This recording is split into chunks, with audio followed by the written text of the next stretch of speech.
Well, it might not be the first social media channel that every church should consider. Pinterest does pose a really interesting opportunity for churches. And in this conversation, we're going to unpack some of the opportunities that your church might have using Pinterest. Let's do this. Well, hey guys, I'm Thomas. And I'm Ian. And today we are talking about Pinterest for churches, something that is new to us here. We've done 200 is our 201st episode of the REACHRIGHT podcast. We've talked about Pinterest exactly 0 times on this podcast up until right now. Yep. And I think it's going to be a good conversation. Ian, you and I, we talked about this. We don't actively use Pinterest, either one of us here. Right. I know that you at one point, you had an account. Is that right? I think, when it first came out, it was just more of a thing like, hey, let me check it out, even though I've heard this is for ladies who want food recipes. Yeah, exactly. And so I think that I know you set it up. I don't think I might have set one up like a long time ago. I don't think that I did. I know my wife uses it heavily still to this day. If I looked into it now, I'm sure I'd have to have a whole new setup and login and all of that. So You're probably it's been over a decade. Yeah. And so I think it's going to be interesting, though, because I do think there are some opportunities, and we have seen some churches that have had success using Pinterest. And so in this conversation, we're not going to come at it from a user's perspective. Right. We're going to come at it from a marketer's perspective and hopefully unpack some things that we see that churches are doing on Pinterest, and we've seen this, they're actually getting some results in these areas here. So it's not going to be chock full of our own personal advice on how to use it for your personal benefit, but I think just for a church and how to market with it, I think it should be an effective, a helpful conversation, I hope. Yeah, for sure. That's it. So why don't we jump right in? I'll start us off here with the first one.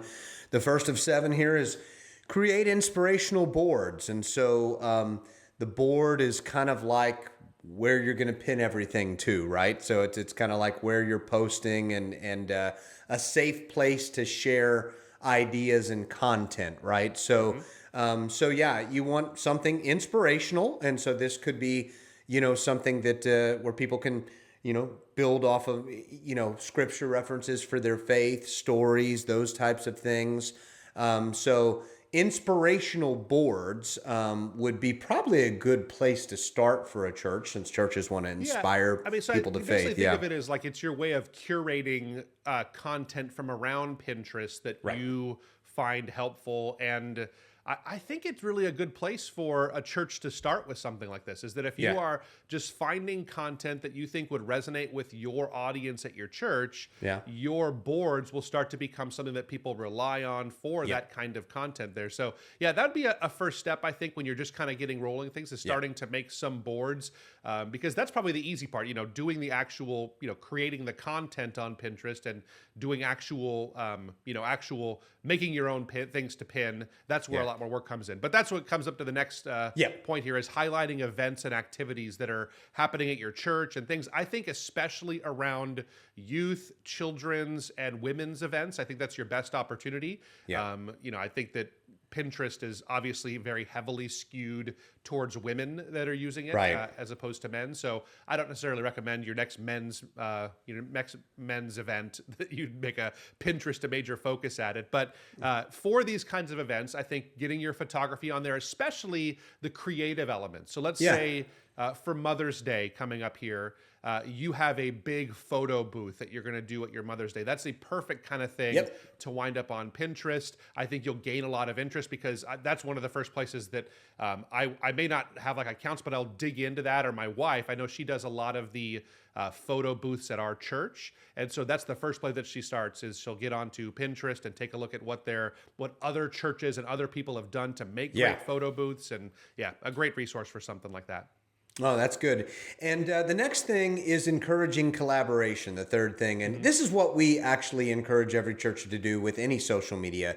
But social media should be social. It should be where people engage and communicate and bring ideas together. So this is also a place where you want members. We say this all the time, like for Facebook and Instagram and everything else, sharing stories, testimonies, experiences, and making sure that people are engaged with one another. You want to make sure that you're commenting on people that are sharing these things here. So obviously it's not just a place to post, it is a place to collaborate and communicate as well. So Yep. Yep, that's right. That's good. Next one is connecting it to your sermon series. I think that's really another opportunity that you have there, kind of like your events and activities. Yeah. I think sermon series, these are one of the things that churches generally do that's in the creative realm. A lot of churches do it. If you're not borrowing it or you're paying for a service that's doing your sermon graphics, I think pinning each sermon graphic that you would do if you do a series on a book of the Bible or a topical series. I know at our church we make graphics, and if you have a designer on your church, it's a really great idea. So taking those and just kind of getting it out there and sharing the wealth and making it available to other churches and people looking for sermon series graphics, I think it's a good way to build an audience on here and actually helps with your overall online reputation. So I think sermon series graphics and other, maybe a bumper if you do those kinds of things in your sermon series, those are all really good opportunities to share on Pinterest. Yeah, another one is what it's already known for is sharing DIY projects. So, it's funny. The first thing we said, and it comes to mind with Pinterest, at least for me, is recipes and those. But it's been about DIY projects, and I know that my wife personally has gone to Pinterest when we are looking at it like a project around the house or a DIY thing or something that we need an idea for. Same thing for your church. You can create relevant content. Maybe it's like a youth ministry prop or a children's ministry, fun craft or game. You can find this kinds of stuff there. You might be surprised what you find. And of course, once you find those things, not just from what other churches are sharing, but obviously from what your members are doing. Maybe your members can offer input. Maybe you have that DIY superstar mom that has ideas for the youth and kids and things that they can share there. So good to be able to get some DIY inspiration there. Yeah. Yeah, I know there's a lot of good stage craft type ideas that are on there. So, setting up your church stages and those kinds of things, especially if you're trying to do it on a budget, I find there's a lot of good content on there for users, but I think it's a great thing for churches to be producing content if you have a unique way that you set up your stage or, I know people are all into the whole pallet wall thing. I don't know if you've seen that at churches where they use pallets all over this. Yes. It's going to be kind of the mullets of stage design, I think, and it'll kind of go out of favor here. I guess, I don't know, maybe mullets are back. I don't know. Or they were. They are back. So my son plays baseball. Anyway, it's a baseball thing. Yeah. Yeah, exactly. It is a baseball. He doesn't have one, thank God. Yeah. Do thank God for that. Yes. So. But I think that's a great place to be looking and to be creating content for people to consume about the projects that you're doing at your church there. So next one is assembling educational content. I think this is especially great for educating children. If you're doing some kind of a project or some kind of a curriculum in your kids ministry, especially if you're writing it yourself or kind of making these themes there, great content to put onto Pinterest to kind of get the word out there, and then just share the love with other churches and other parents that are trying to create resources and things. And we'll talk more about that in a second, but parents that are trying to educate their kids or teach them more about the Bible, what a great place to go for that. And if you can create content on Pinterest that helps parents educate kids and teachers bring education to their kids, I think that's a really valuable use of Pinterest for churches.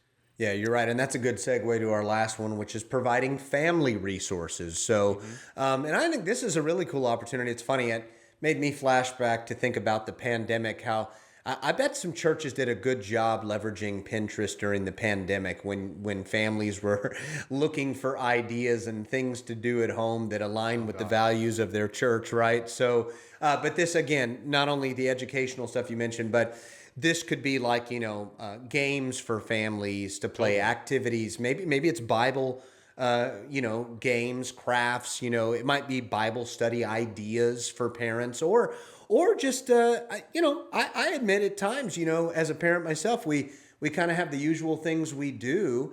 And how cool would it be if my church kind of provided some family fun ideas that maybe even brought us closer to the Lord in the meantime, because I run out of ideas sometimes. So, obviously churches are focused on families. So I think it's good that we end with this one because churches want to reach families. Once they reach families, they want to be a resource to them. So some of those things, activities, devotional stuff, all of that could be very beneficial. So I'm an executive pastor at my church, and I know with working with our children's director and our youth director, their big challenge is they recognize that they only have a few hours a week to pour into these kids and children that they come to when they come to church there. But parents have so much more time. And so Pinterest, I think, is a great solution for getting resources into parents' hands within your church, especially in the more creative realm and giving them ideas on how to better disciple their own children.